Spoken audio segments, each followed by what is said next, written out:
Como recortar gastos, reducir la deuda también es doloroso y deflacionario. Todo esto afecta al gobierno central porque menores ingresos y menos empleo significan que el gobierno recauda menos impuestos. Al mismo tiempo, necesita aumentar su gasto por el aumento del paro. Muchos de los parados tienen ahorros inadecuados y necesitan apoyo financiero del gobierno. Además, los gobiernos crean planes de incentivos y aumentan sus gastos para compensar la baja de la economía.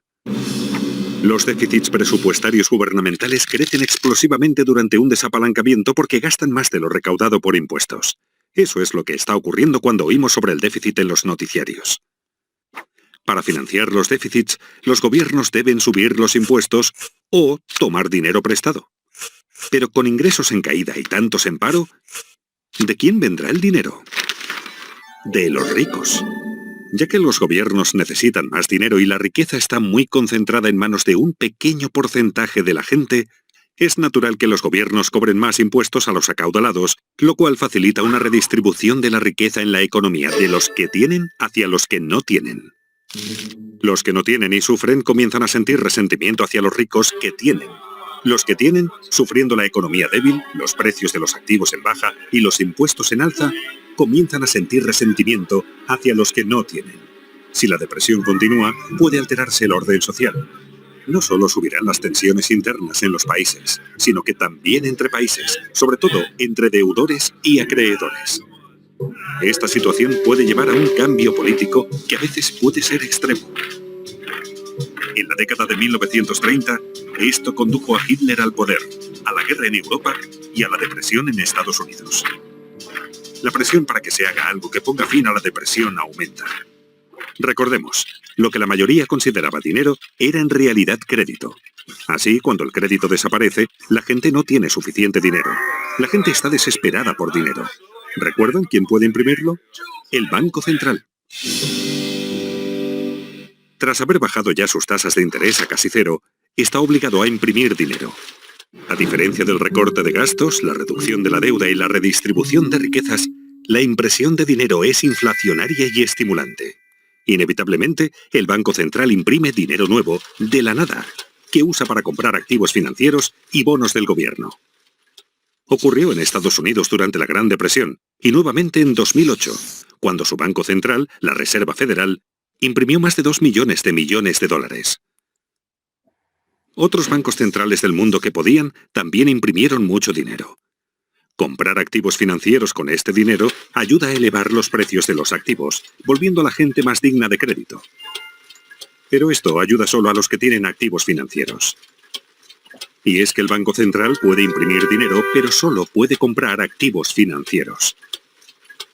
El gobierno central, por su parte, puede comprar bienes y servicios y pasar dinero a la gente, pero no puede imprimir dinero. Así que para estimular la economía, los dos deben cooperar. Comprando bonos del gobierno, el Banco Central en esencia presta dinero al gobierno, permitiéndole mantener un déficit y aumentar el gasto en bienes y servicios mediante sus programas de incentivos y de seguros de paro. Esto aumenta los ingresos de la gente, así como la deuda del gobierno. Sin embargo, reducirá la carga total de la deuda en la economía. Este es un momento de gran riesgo. Quienes formulan las... ¿Por qué el Banco Central solo puede comprar activos financieros? Porque bueno, no hay una explicación específica para esto, sino que los activos financieros como los bonos o como las acciones o como otros activos financieros, él los puede capturar y meter fácilmente en el balance. Es mucho más fácil valorar a precios de mercado un activo que cotiza en bolsa que un activo ilíquido que solamente se puede comprar o vender en las calles. Creo que es por una cuestión práctica. Además que en este caso, hay una cuestión que se quiere evitar, y es lo que ocurre, por ejemplo, en los países emergentes o en lo que se conocen como repúblicas bananeras. Lo que ocurre en países menos desarrollados es que el Banco Central le entrega dinero directamente al gobierno. Lo que ocurre en países desarrollados es que es que el gobierno emite bonos públicos y el Banco Central se los compra. Por lo tanto, allí hay una contabilidad acerca de que tú me entregas algo y yo te entrego algo. No es que yo imprimo dinero y te lo entrego a ti para que lo gastes en lo que quieras. El gobierno tiene que emitir bonos, que son instrumentos financieros, y el Banco Central se los compra como una manera de financiar el déficit. Pero esto, lo que él dijo hace un par de minutos es lo más interesante. Imprime dinero solamente el que puede. ¿Quiénes son los que pueden? Nosotros lo dijimos en la primera o en el segundo entrenamiento. Los que tienen una demanda de su moneda que sea elevada. Cuando uno hace la fórmula de cálculo de demanda por dinero, y esto se hace solamente para divisas mayores como los dólares americanos, canadienses, australianos, yenes, francos suizos, euros o libras esterlinas, uno encuentra que los agentes de la economía demandan estas divisas y por esto es que ellos pueden imprimir dinero. Pero cuando una moneda débil como el peso colombiano, el peso argentino, el bolívar venezolano, cualquier moneda de un país emergente, cualquier moneda débil, si un país emergente se pone a imprimir dinero, hunde la divisa, ocurre inflación, ocurre devaluación y destruye la economía, que es lo que ocurre con Argentina y con Venezuela, como dos casos de análisis práctico. Pero entonces, más o menos esa es la esta. Lo que se hacía antes era que el Banco Central le entregaba dinero directamente al gobierno. Ahora lo que se hace es que el gobierno emite bonos y el Banco Central se los compra como manera de financiar el déficit. El hecho de tener que emitir los bonos le pone unos límites en términos de su capacidad de endeudamiento. Entonces esto genera cierta regla de austeridad, que es muy diferente que si sencillamente te regalan el dinero, ¿vale? Menos mal que somos inversionistas, es más fácil inyectar grandes sumas en bonos y al mercado. Y los países que están dolarizados como Ecuador, ¿cómo los afecta? Ecuador, por ejemplo, era un país que llevaba 30, 40 años con elevada inflación y con periodos de elevada devaluación de la moneda. La verdad es que a Ecuador le empezó a ir muy bien desde que dolarizó la economía, porque así los gobiernos que son un poco con las manos porosas no tienen tanta capacidad de emitir dinero y por lo tanto sus ciudadanos se salvan de tener una elevada inflación. Los bancos centrales están regulados por la constitución de cada país. Es decir, ellos son entidades autónomas e independientes. El gobierno de turno no tiene poder sobre ellos, son autónomos.